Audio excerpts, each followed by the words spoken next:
cerca. Bueno, en el siguiente punto vamos a hablar de la sanidad pública. Hablaremos un poco en general de lo que está pasando, del repago de las recetas, del euro por receta que ya muchos lo habréis sufrido, y del tema de nuestras urgencias del distrito, que es lo que tenemos así más en casa. Contamos hoy con la presencia de Inés Maestro. Ella es miembro de las agrupaciones de CAS y de Matusalén, que es madrileño Tu Salud Está en Peligro, y de la red autogestionada por la red autogestionada antiprivatización de la sanidad. ¿Inés? Hola, buenos días. Y bueno, yo lo primero que quería decir es que para saber la verdad de lo que está pasando en muchas cosas, y en concreto en la sanidad, hay que acudir a sitios como este. No es posible, no lo vais a escuchar desde los medios de comunicación, porque los medios de comunicación, los privados, están en manos de la banca y de las grandes empresas, y los públicos están en manos de los poderes que están colaborando, no solamente con el recorte de los servicios, el recorte de los derechos, sino con algo importantísimo en la sanidad, que es el robo, la privatización de la sanidad. Porque no se trata solamente de que estén recortando derechos, sino que están haciéndolo para que la sanidad pública esté reducida a poco más de una beneficencia de ínfima calidad, y que tengamos que volver a lo que vivieron nuestros abuelos, de pagar una sanidad privada cuando alguien tiene una enfermedad mínimamente seria. Eso es importante que lo sepamos. Jamás en los medios de comunicación van a contar la verdad de lo que pasa. Porque lo que pasa, y voy a hablar después de la sanidad, es que está habiendo un robo a gran escala con el pretexto de la crisis. Esa es la historia de fondo. Los bancos privados, que son los que han hecho la enorme especulación inmobiliaria que ha hecho que en este país haya 2 millones de viviendas vacías, y que esa misma gente que está robando esté expulsando a las familias del bien más necesario que tiene un ser humano, que es un techo. Esa gente está siendo financiada masivamente con dinero público. Ese desfalco enorme lo estamos pagando con nuestro dinero y con nuestros impuestos. Ya el gobierno Zapatero dio en el año 2010 110.000 millones de euros a los bancos para que no quebraran. Como con la cantidad de miles de millones se hace uno un jaleo, porque cuando sabe uno lo que cobra al mes y se hablan de 110.000 millones, nos mareamos. Es importante que tengamos en cuenta que toda la riqueza producida en un año por todo el Estado español, por los trabajadores y trabajadoras del Estado, es 1 billón de euros. Bueno, pues Zapatero dio el 10% de eso a la banca. La evasión fiscal, la evasión de capitales, está suponiendo que el 30% de la riqueza nacional esté en paraísos fiscales sin tributar ni un euro a las grandes empresas del IBEX 35, las que cotizan en bolsa. 30 de ellas tienen el dinero en paraísos fiscales. ¿Cómo no va a haber poco dinero para la sanidad, para la educación, cuando las grandes fortunas de este país no tributan ni un euro? Que los que tributamos somos los asalariados, los que todavía tenemos la suerte de tener una nómina. Podemos ver cómo mes a mes nos quitan el 18, el 20% para el IRPF. Cuando las grandes fortunas, las que no se llevan el dinero a paraísos fiscales, tienen un mecanismo que son las sociedades de inversión de capital variable, las SICAV, que tributan el 1%. Ese es el drama. Además de eso, ha habido reformas fiscales que han ido eliminando todos los impuestos de las grandes fortunas, el impuesto de patrimonio, la reducción del impuesto de sociedades, el impuesto de sucesiones. Además de eso, además de todo eso, teniendo en cuenta que la sanidad de todo el Estado, la sanidad pública, vale al año 70.000 millones de euros, lo que las grandes empresas y la gran banca defrauda son 44.000 millones de euros al año, es decir, mucho más de la mitad.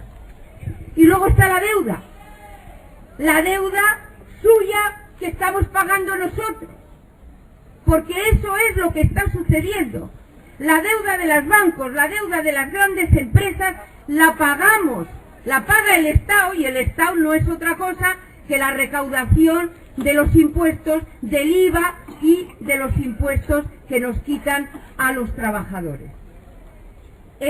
Para 2013, lo que tenemos que pagar de intereses de la deuda son 38.000 millones de euros, es decir, más de la mitad de lo que vale la sanidad pública en este país.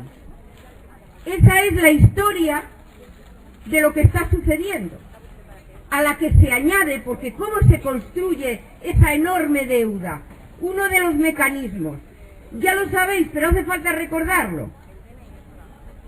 El Banco Central Europeo, como si fuera el Banco de España, pero a nivel europeo, tiene prohibido por la Constitución Europea, por esa tan estupenda que votamos aquí, o votaron quien votó que sí, en un 90 y tantos %, prohíbe que el Banco Central Europeo preste dinero a los estados.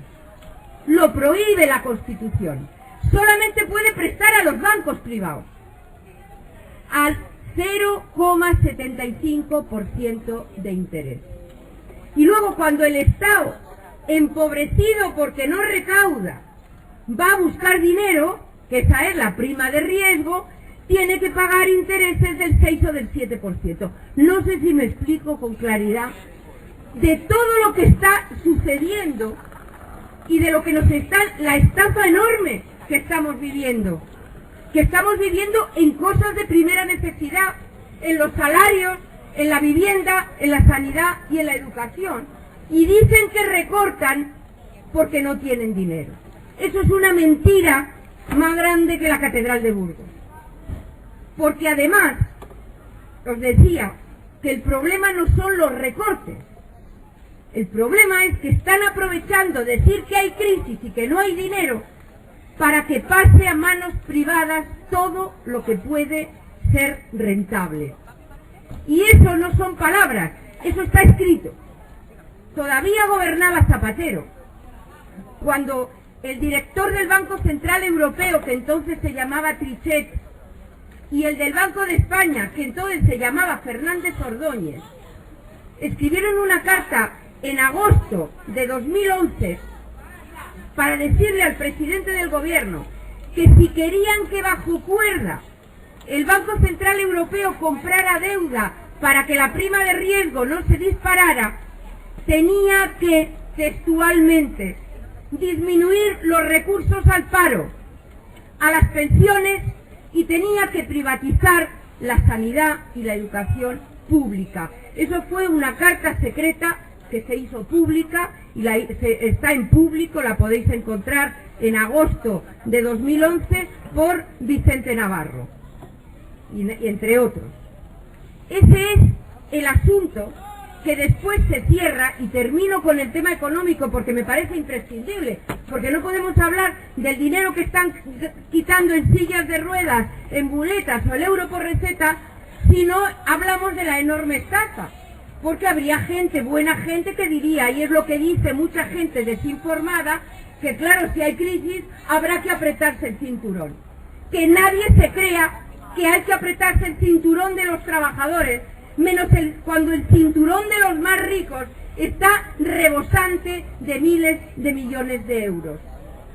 Lo que se produjo para cerrar el círculo fue la reforma constitucional pactada por el PSOE y por el PP y aplaudida por todo el PNV, Convergencia y Unión y Coalición Canaria, que dice que esa Constitución que no se puede modificar, que no puede, que tiene derechos que son mentiras, porque la Constitución dice que tenemos derecho a la vivienda, al trabajo digno, a las pensiones, a la sanidad y a la educación, y es mentira. Ahí meten un artículo nuevo que es verdad, y es ley de oro, que dice textualmente, artículo nuevo 135 de la Constitución, dice que el pago de la deuda y de los intereses de la deuda tendrán prioridad absoluta sobre cualquier otra partida de gasto. Es decir, podemos no tener dinero para el paro, o para las pensiones, o para sanidad, o para educación, o para la ley de dependencia, que lo primero que vamos a pagar, sagrado, son en 2013 los 38.000 millones de euros de la deuda. Claro, ¿qué es lo que está pasando en sanidad?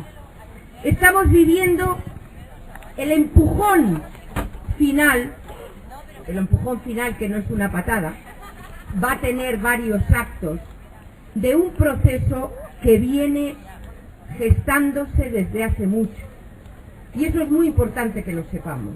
Los pueblos tenemos la obligación de saber los procesos que vemos en un momento determinado, de dónde vienen, porque si no, no sabemos todo lo que está en juego. No hay tiempo, y menos en una plaza, para hacer una exposición larga.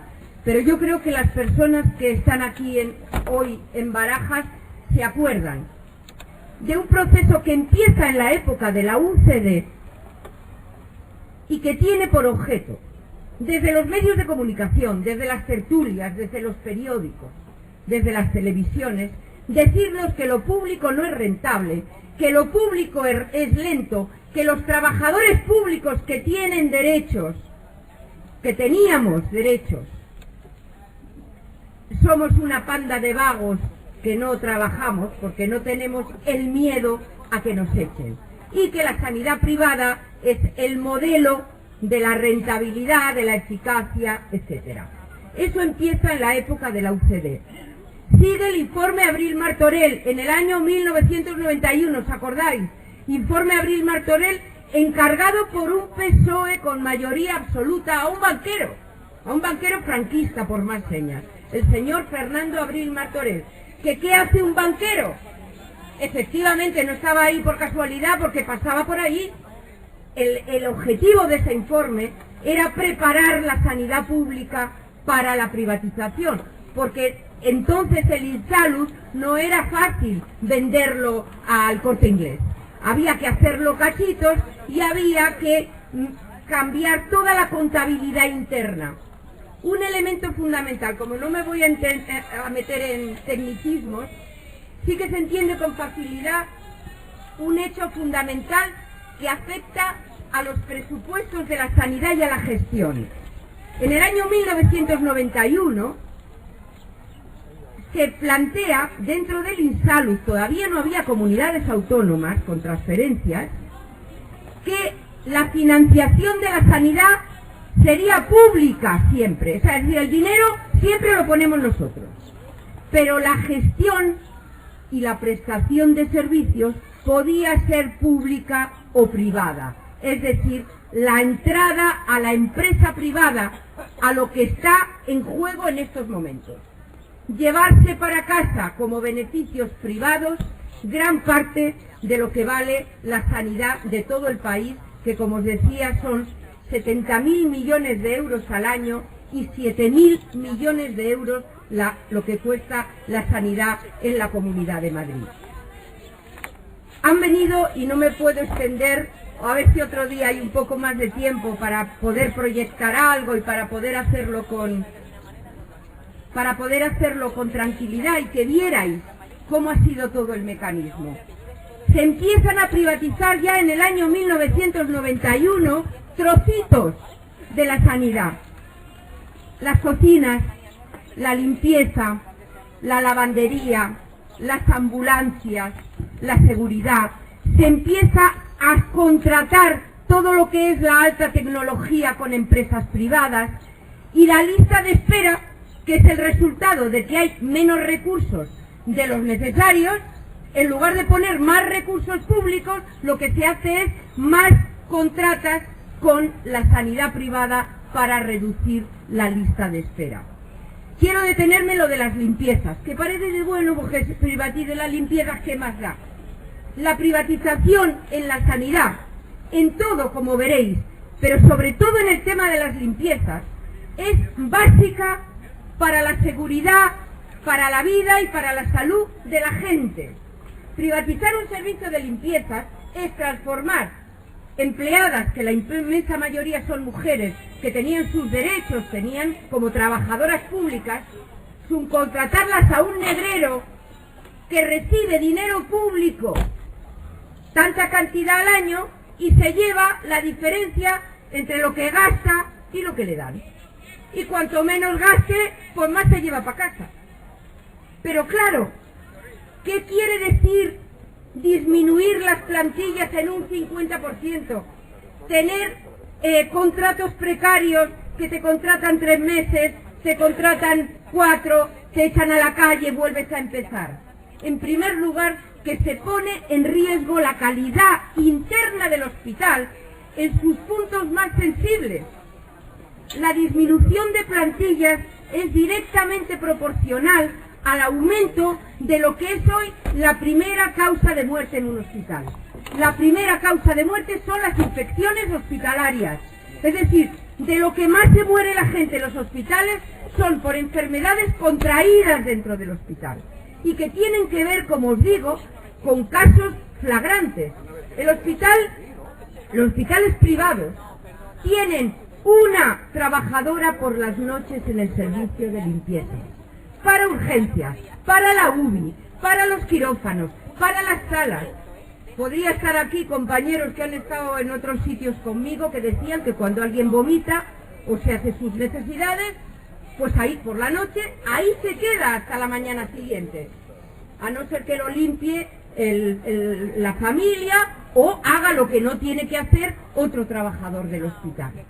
Por eso la privatización del servicio de limpieza, fijaros, es el principal objetivo de lucha en otros países, porque esto no pasa aquí solo.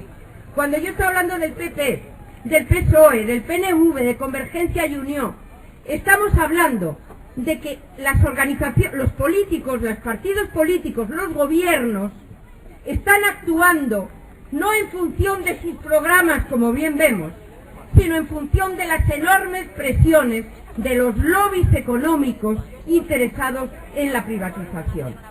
Y entonces, eso que está sucediendo en muchos países ha llevado a que, por ejemplo, en Escocia y en Gales, se vuelva a manos públicas, lo primero, los servicios de limpieza, ante el escándalo de la gente que ve que en hospitales materno-infantiles y de todo tipo está muriendo gente que no tendría que morir por unos deficientes servicios.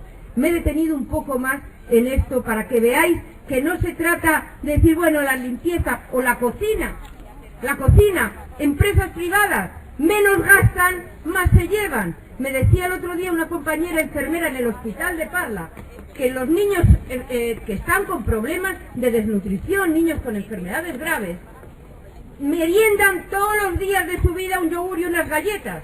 Y para que tomaran una fruta, habían hecho presiones para que cambiaran eso, se lo tenían que traer de casa, las enfermeras y los auxiliares, para darles una fruta a niños que lo estaban necesitando. Eso es lo que está pasando y claro, ¿qué no pasará con cosas más serias? Rápidamente, ¿qué es los hospitales de gestión privada? Quiero decir que eso afecta a los 11 nuevos hospitales, es decir, al de Coslada, de Arganda, de Parla, de todos esos nuevos hospitales, el de Valdemoro, y es lo que quieren meter en la sanidad pública. ¿Cómo ha sido el asunto? En el año 1997, gobernando el PP, se aprueba una ley clave, porque la Ley General de Sanidad decía que la sanidad privada era complementaria de la pública. pero se trataba de cambiar absolutamente eso y de abrir las puertas a la gestión privada de la sanidad. Se aprueba una ley, la 1597, de nuevas formas de gestión, que tiene un artículo único. Curioso que las cosas gordas no tienen ahí un listado de artículos. Se pueden leer perfectamente. Si bien es verdad que utilizan palabrejas para que no nos enteramos. Dice, cualquier centro de salud, hospital o centro sociosanitario podrá ser gestionado a través de cualquiera de las formas jurídicas existentes en derecho. Las formas jurídicas existentes en derecho es la empresa privada. Claro, uno lee eso y dice, ¿qué será eso de las formas jurídicas? La empresa privada, masivamente. ¿Cómo ha sido la construcción y gestión de los nuevos hospitales en Madrid?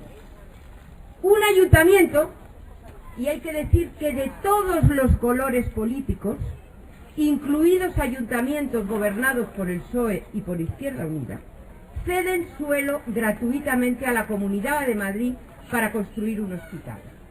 Esos ayuntamientos sabían perfectamente qué es lo que iba a venir. Ninguno puso como condición que la cesión gratuita de suelo nuestro conllevara la exigencia de que ese hospital fuera de gestión pública, cuando sabían perfectamente que todo eso, los nuevos hospitales, yo trabajo en la Comunidad de Madrid, en los servicios centrales, y doy fe y empeño mi palabra en que ningún estudio se ha hecho de necesidades sanitarias para la construcción de los nuevos hospitales. Las empresas sí que han hecho estudios de marketing y han construido hospitales, muchos de ellos en descampados, futuros proyectos urbanísticos, con 1 metro a la puerta, que claro, encarecía enormemente el precio del suelo, hecho de tener un hospital al lado y 1 metro a la puerta. Entonces, ¿cómo era la cosa? La Comunidad de Madrid, ya con ese suelo, abre una licitación, una especie de concurso, para entendernos, al que se presentan empresas y se adjudica la construcción del hospital, que se hace a expensas de la empresa, por eso no genera deuda, es decir, es la empresa, Dragados, Fomento, y no son ejemplos hipotéticos, son Dragados y Construcciones, Fomento de Construcciones y Contratas, Vega Floder, la inmensa mayoría constructoras y bancos, y Adeslas y Sanitas, entre otras aseguradoras privadas, que hacen lo que se llama UTE, Unión Temporal de Empresas, es decir, varias empresas que se juntan para llevar a cabo ese proyecto.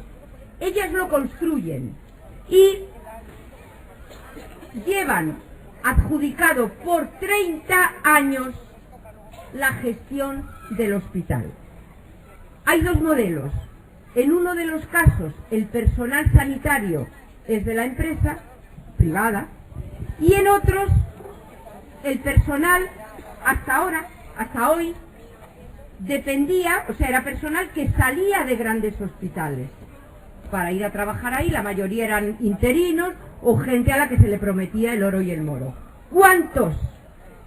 Más de 5.000 personal médico, de enfermería y auxiliares de enfermería han salido de hospitales de altísima calidad como el Ramón y Cajal, La Paz, el 12 de octubre, el Gregorio Marañón, para ir a chiringuitos, que son estos hospitales, que son hospitales como mucho de 200 camas, los hay de 60 o 70, que no merecen el nombre de hospital tal y como lo entendemos, porque para lo único que sirven, que ahora veremos cómo, es para solucionar problemas relativamente sencillos y muy rentables para la empresa que lo lleva. Eso ha supuesto, es importante que lo sepamos, cerrar del orden de 200, 300 camas en los mejores hospitales de Madrid para abrir camas que lo que solucionan son apendicitis, partos, y ya veremos cómo solucionan todo eso. La empresa que recibe esa gestión, hay cálculos ya hechos y os recomiendo que leáis, porque además está actualizada diariamente, la página de CAS Madrid, de la Coordinadora Antiprivatización de la Sanidad, es las www.casmadrid.org. En 5 años han cubierto el gasto inicial de la construcción del hospital. Los otros 25 son beneficios en función de que la Comunidad de Madrid paga una cantidad por cabeza de cada una de las personas que dependen de ese hospital. Recordad esto, no que vayan al hospital, sino que tengan ese hospital como referencia, es decir, una cantidad de dinero fijo al año, vayas o no vayas al hospital. ¿Y qué hace la empresa? Subcontratar. Hasta 30 empresas diferentes están funcionando dentro de un hospital. Una lleva el laboratorio, el otro lleva la radiología, el otro los celadores, el otro, por supuesto, las limpiezas, las cocinas, todo. ¿Qué supone eso? Ellos que hablan de que es baratísimo, ya veremos cómo hacen para que sea baratísimo. Por ejemplo, información concreta de los radiólogos es que están de brazos cruzados esperando a que traigan al enfermo de la habitación no sé cuántos, porque no hay celadores. Y está el personal de radiología, un personal cualificado, y con, en fin, que es importante que tenga su tiempo ocupado, porque la empresa de los celadores ha contratado la mitad de los celadores que hacen falta y no hay celadores para traer una cama al servicio de radiología. ¿Cómo hacen, y esto es muy importante que lo tengáis en cuenta, cómo hacen para que la sanidad sea un negocio? Es imposible que una sanidad pública de calidad para toda la población sea un negocio, pero en determinadas condiciones sí que puede serlo. ¿Cuáles son esas condiciones? La primera, el ahorro en material y en personal. Fijaros que la Consejería de Sanidad, que licita, es decir, da la concesión de un hospital por 30 años a Dragados y Construcciones, y le dice: este hospital tendrá servicio de cardiología, de digestivo, de pediatría, ginecología y obstetricia, pero no establece mínimos de personal que tiene que tener. Es la empresa la que a su juicio da el servicio como pueda. Y si hay problemas, como los está habiendo disparándose, lo que se llaman errores médicos, que no son equivocaciones, sino mala atención en función de unas condiciones deficientes, lo pagamos nosotros, la Comunidad de Madrid. La responsabilidad patrimonial, que se llama, es de la Comunidad de Madrid. Hechos concretos que han sucedido, no lejos de aquí, en el Hospital de Arganda: Fomento de Construcciones y Contratas, Servicio de Ginecología y Obstetricia, 5 mujeres ginecólogas, salidas de la sanidad pública. Por la tarde, a partir de las 3 de la tarde, una sola de guardia. En 2 ocasiones llegaron 2 que haya... A ver, lo que yo os estoy diciendo ha salido en los medios de comunicación. La inmensa mayoría de las cosas no se saben, porque ya se encarga la empresa de que haya un muro de silencio alrededor de lo que verdaderamente está pasando. Es decir, lo que os estoy contando es lo que ya salta. En 2 ocasiones llegaron 2 partos complicados, con riesgo de la madre y de la criatura, y había una ginecóloga. En uno de los casos se pudo atender a las 2 personas porque había un cirujano que no se había ido a su casa todavía por casualidad, porque ya su horario de salir había sucedido. En el otro se tuvo que hacer una cesárea sin anestesista, y las que hemos dado salud, pues nos podemos imaginar que es una cesárea hecha con anestesia epidural. A consecuencia de eso, las 5 ginecólogas fueron a la Comunidad de Madrid, de quien dependían todavía, a decir que en esas condiciones ellas no trabajaban, porque se iban a cargar a alguien y no podían trabajar en esas condiciones. La respuesta de la Consejería de Sanidad fue que no serían contratadas en ningún hospital, ni público ni privado, si se iban. Y así sucedió. Ellas se fueron y estarán pues por donde estén, pero desde luego en ningún hospital, ni público ni privado, de la Comunidad de Madrid. Esa es una de las formas de hacer negocio. Otra es importantísima, la selección de enfermedades, de procesos, porque hay enfermedades rentables y enfermos rentables y no rentables. Lo primero, la edad. La edad. Cuando alguien de vosotros, si alguien ha ido a hacerse una póliza en Planitas o en Adeslas y tiene 20 años, lo que tiene que pagar es una cantidad muy pequeña, si está sano. Ahora, si va una persona con 4 o 5 padecimientos y además es mayor, la póliza sube. Estas empresas no lo pueden hacer porque tienen la obligación de atender a toda la población de un área. ¿Cómo lo hacen? De varias maneras. La primera, seleccionando enfermos.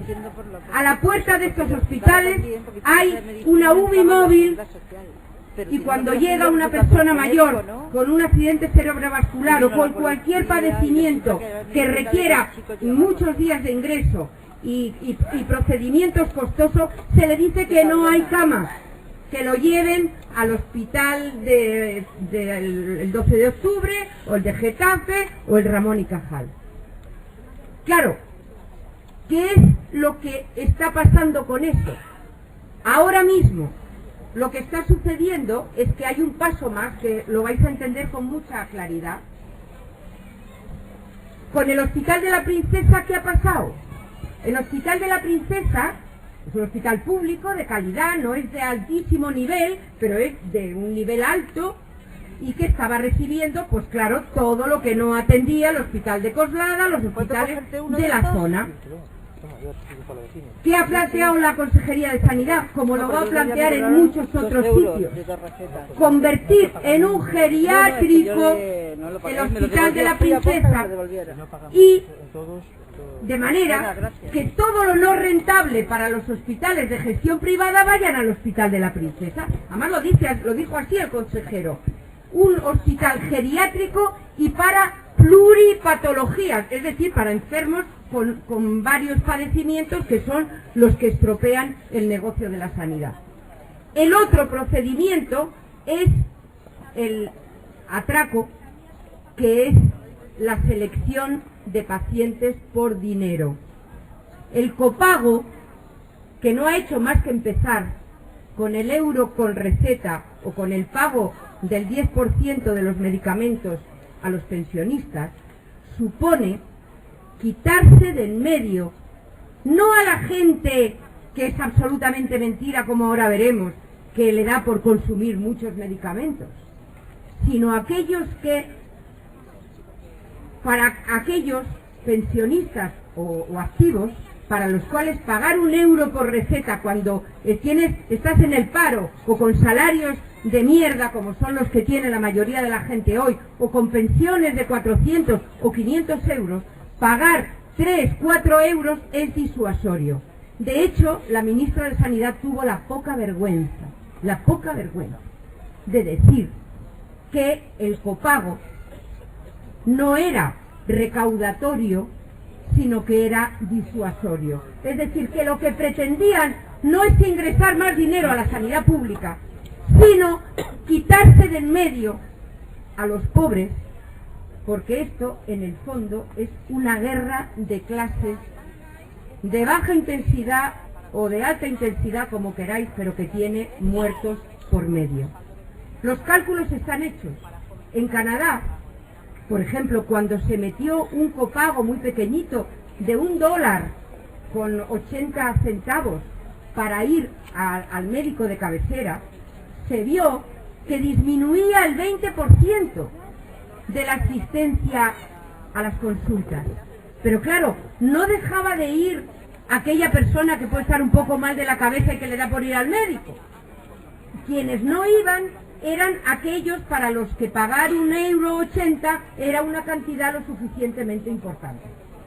Lo que está pasando en Portugal y en Italia y en Grecia, de otra manera, pero que ahora no cabe duda que es lo que nos va a pasar a nosotros, es que se están cobrando 10 euros en Portugal por ir al médico de medicina general. En Italia, 25 euros por ir a urgencias, aunque no te hospitalicen, y 25 euros por ir al especialista, además de pagar un porcentaje de las pruebas diagnósticas que te manden. Gente que está trabajando, médicos que proceden de aquí, que están trabajando en zonas pobres en Portugal, están diciendo los resultados concretos, que no son estadísticas, porque a nadie le interesa de los poderosos decir en qué medida se está poniendo en riesgo la vida de la gente con el copago, pero lo que están diciendo es que están viendo cánceres con un grado de evolución que aquí no se ve, porque la gente cuando tiene un síntoma dice, bueno, pues a ver si se me pasa, pues me tomo este jarabe, pues espero a ver, y cuando esperas a ver y pagas ya los 10 euros, el padecimiento, en concreto el cáncer, está mucho más extendido. Y evidentemente la vida de la persona se pone en riesgo, pero también aumenta espectacularmente el gasto sanitario. Es decir, lo que están haciendo en sanidad es un proceso criminal de hacer una sanidad pública tan mala y tan cara para la gente que sea parecido a lo que tienes que pagar por una aseguradora privada, de manera que, como os decía al principio, la sanidad pública se convierta en una especie de beneficencia y tengas que ir a los hospitales privados para resolver cualquier problema. Hospitales privados que, os voy a decir experiencia personal mía, porque no nos creamos nunca que la sanidad privada es mejor que la sanidad pública que hemos conocido. En el Ruber de Juan Bravo, en el Ruber elegantísimo, con mármoles, con señoritas muy bien vestidas, no sé si de rojo o azul, con sombreritos, por la noche, estando mi madre ingresada, había una médica recién salida de la carrera, que no había hecho ni el MIR, el único personal médico para 6 plantas de hospital. Es decir, claro, están haciendo hospitales que parecen lujosos. ¿Y qué es lo que vemos? Porque cuando alguien no sabe, claro, nadie va a ir a un hospital y diga, a ver, enseñe usted cómo está la UBI, a ver los quirófanos, a ver qué cualificación tiene el médico que dice que es un especialista de no sé qué. Y claro, por ejemplo, los partos. Un dato que conocéis seguro, que os lo recuerdo. Hay hasta 4 y 5 veces más cesáreas en la sanidad privada que en la pública. ¿Por qué? ¿Porque van a la privada los partos más complicados? No, en general es justo al revés. El asunto es que el médico cobra mucho más por una cesárea que por un parto. Y lo que se resuelve por la vía natural en la sanidad pública es una cesárea en la sanidad privada. Y en las clínicas de partos, que es el otro ejemplo que también yo creo que entra por los ojos para saber en qué medida el negocio es incompatible con la calidad. Vosotros sabéis, las que hemos parido y las que no, que el 97% de los partos son normales. Es decir, podíamos parir como nuestras abuelas en casa, si no fuera porque hay un 3% que no sabes cuándo te va a pasar, en el cual te juegas tu vida y la de tu hijo o tu hija en minutos. Y tienes que tener todos los recursos rápidamente a tu disposición para salvar la vida de la madre y del hijo. Claro, para una clínica privada es rentable tener una UBI para recién nacidos, un quirófano en condiciones, un cirujano pediátrico, un dispositivo como el que hay en La Paz o como el que hay en el Ramón y Cajal para el 3%. Ellos que dicen encuestas de satisfacción, el 97% está encantada de haber parido en un hotel. En un hotel. Porque si hay un problema, lo que se hace es meter a la madre y al niño en una ambulancia para que vaya a la sanidad pública. El problema es que, mientras llega, los paralíticos cerebrales son prácticamente el 100% el resultado de una mala atención al parto. Ese es la estafa de la sanidad en estos momentos. Yo no voy a decir mucho más porque hay alternativas. Las alternativas en estos momentos son organizarse, organizarse y organizarse. Cada barrio y cada pueblo de Madrid tiene que tener una organización para enfrentar, como habéis hecho vosotros, el cierre del servicio de urgencias. Lo siguiente que va a venir es que ya lo ha dicho la Consejería de Sanidad, el 10% de los centros de salud van a darse a empresas privadas. ¿Por qué? ¿Qué quiere decir eso? ¿Cómo se justifica cuando la atención primaria en general está funcionando medio regular y lo que le hacen falta son más recursos? Lo que importa es que para que el negocio funcione del hospital privado hace falta que controle los centros de especialidades y los centros de salud. ¿Cómo? Os voy a decir lo que ha pasado en el hospital de Alcira. El hospital de Alcira, en manos de una unión temporal de empresas, quebró. Bueno, es una cosa larga que no quebró, se lo dieron a la misma empresa con más dinero, le pagaron el lucro cesante y le dieron la atención primaria. ¿Por qué? Porque ¿quién determina el gasto en sanidad? No lo determina el paciente. Uno no va y dice, mire usted que no puedo andar, que me duele una rodilla, que me ponga usted una prótesis. Tú dices, me duele una rodilla y no puede andar. El médico es el que te dice, hay que hacerle usted tales y tales pruebas y al final dice hay que ponerle una prótesis. ¿Cómo se controla el gasto? Controlando al médico. ¿Cómo? Económicamente. Por eso, bueno, os voy a explicar primero cómo. Digo porque son datos que están en la página web de CAS Madrid y que estuvieron en la página de Rivera Salud. No los busquéis ahora en ningún hospital, que no lo van a decir. Ahora os voy a decir una noticia que ha salido del hospital de Torrejón. Pero el asunto es, en el año 1997-98, a los médicos del hospital de Alcira se les daba un sobresueldo, entonces, sobresueldo, de 2.000 euros mensuales, si cumplían determinados indicadores de calidad. ¿Qué eran esos indicadores de calidad? Dar altas precoces, no pedir pruebas caras, no mandar mucho al especialista, utilizar quirófanos más sencillos en lugar de quirófanos mejor dotados y en función de eso 2.000 euros más al mes. ¿Creéis que eso no funcionaba, que el juramento hipocrático y el código deontológico? No os lo creáis. El que no funcionaba se iba a la calle y llevaba otro que hacía lo que a la empresa le interesaba. Un dato que lo puedo contar porque me ha sido contado y está escrito y no dudo de la credibilidad de la persona que me lo ha contado. Porque además, con lo que os voy a decir ahora del hospital de Torrejón, es exactamente lo mismo. En el País Valencià, una médica en una charla de estas, al terminar yo me pide la palabra y me cuenta que ella ha trabajado en el servicio de urgencias de un hospital de gestión privada.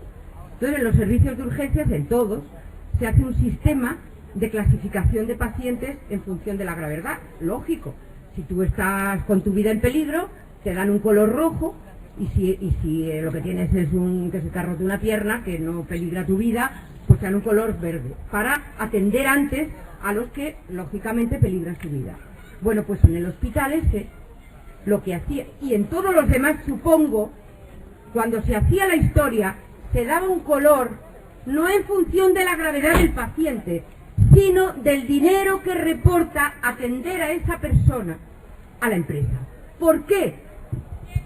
Porque os he dicho que en esos hospitales reciben una cantidad fija al año por persona del área. Yo qué sé, suponte un área de 200.000 personas, el hospital recibe 400, 500 euros al año o los que sean por persona, independientemente si va o no. Cada vez que va uno de esos, mal negocio, porque yo el dinero lo tengo garantizado, vaya o no vaya. Es prioridad mínima. Si consigo con marketing que vengan del área de al lado, diciéndole libre elección, venga usted a este hospital que mire qué señoritas tan guapas y cuántos mármoles tiene. Como eso la Consejería de Sanidad lo paga aparte, prioridad alta. Y si además esos hospitales de gestión privada tienen unas habitaciones privadas 100%, o bien para el que paga Togateja, o bien para Sanitas, Adeslas o cualquier aseguradora privada, eso es prioridad máxima. Color rojo, prioridad máxima. Esta mujer me decía que se fue asqueada, porque no solamente estaba viendo eso que atenta contra la lógica humana más elemental, sino que los médicos se robaban los unos a los otros al paciente más rentable, por el cual su nómina engordaba a final de mes. Y soy médica, y lo digo con pleno conocimiento de causa. En la página de CAS Madrid tenéis la noticia de hoy del Hospital de Torrejón. Los médicos en atención especializada reciben 7, me parece que son 52 o 92 euros por cada paciente nuevo. Es decir, el que consiguen atraer de los del Hospital Príncipe de Asturias de Alcalá de Henares. Los antiguos, 3 y pico. Si además al nuevo no lo ponen a la cola, sino que lo cuelan, 50 céntimos más por cada persona que pueda. Eso está escrito y publicado en la página de CAS Madrid. Es decir, yo no sé si soy capaz de transmitiros todo lo que me falta contar, que claro, cuando ahora mismo dicen que van a privatizar esos nuevos hospitales, como comprenderéis no es verdad, porque bastante privatizados estaban ya. Lo que van a hacer es que en aquellos en que el personal dependía de la Comunidad de Madrid, los echan a todos, o al que no puedan echar lo llevarán a otro lado, pero la mayoría es personal interino, para contratar a esos o a otros con sus condiciones, es decir, con la garantía de que se someten a los objetivos económicos de la empresa. Por eso, ¿qué 10% de centros de salud van a dar a la gestión privada los primeros? Los que estén en la zona de influencia de los hospitales privados. Yo os cuento todo esto y más, porque ya no sigo, porque creo que debemos hablar, para que os deis cuenta de que está en nuestras manos, exclusivamente en nuestras manos, parar un crimen, porque no tiene otra palabra que definirlo, porque no es un robo, es un robo privatizar Telefónica o Iberia o Repsol, que es un patrimonio público, eso es un robo. Cuando se está jugando con la vida de la gente es un crimen. Y perdonad, pero quien no se defiende ante un criminal es un cobarde. Entonces, eso es lo que tenemos que hacer. Yo no digo más que, en primer lugar, la información. Esta información que yo os doy está escrita. No me ha venido el Espíritu Santo. Yo la he estudiado, la he conocido, la he escrito y está en muchos sitios. Hace falta que la gente lo sepa. Lo que están haciendo es que ni los medios de comunicación ni nada está contando estas realidades, lógicamente. Porque, a ver, los datos fundamentales de la Consejería de Sanidad de Madrid. El consejero de Sanidad Lamela, con el que empiezan los grandes hospitales, está asalariado con un alto cargo de la multinacional Capio. Güemes, el siguiente, está en un alto cargo del laboratorio privado más importante que hay. Los ministros de Sanidad, la inmensa mayoría de ellos del PSOE, porque han gobernado más tiempo, y los del PP, forman parte de consejos de administración de multinacionales, asalariados, privilegiados, de industrias farmacéuticas. Y eso está publicado, aparte que lo podéis ver, que ha sido del García Valverde, que era el de Renfe, que estuvo procesado, el García Vargas, Elena Salgado, Ángeles Amador, los grandes altos cargos, ahora a rato, después de haber expoliado Bankia, lo contrata Telefónica, en fin, el robo ese, por eso os decía, hay que pararlo y solamente lo podemos parar nosotros. ¿Fuerza tenemos? Si nos organizamos, sí. Si andamos cada cual por nuestro lado, sin capacidad ninguna de ofrecer resistencia, y resistencia es hacer manifestaciones, pero no solo. Resistencia es ocupar centros de salud, ocupar hospitales, hacer todo lo que esté en nuestra mano para que el robo no se cumpla. Porque está la vida nuestra, la de nuestros hijos y la de nuestros nietos. Como os decía, la cosa viene de lejos, pero ahora mismo está clarísimo que quieren acabar con todo. Entonces yo os pediría a la gente de Barajas, a la asamblea del 15M, a los vecinos y vecinas de Barajas, que os organicéis por bloque de casas.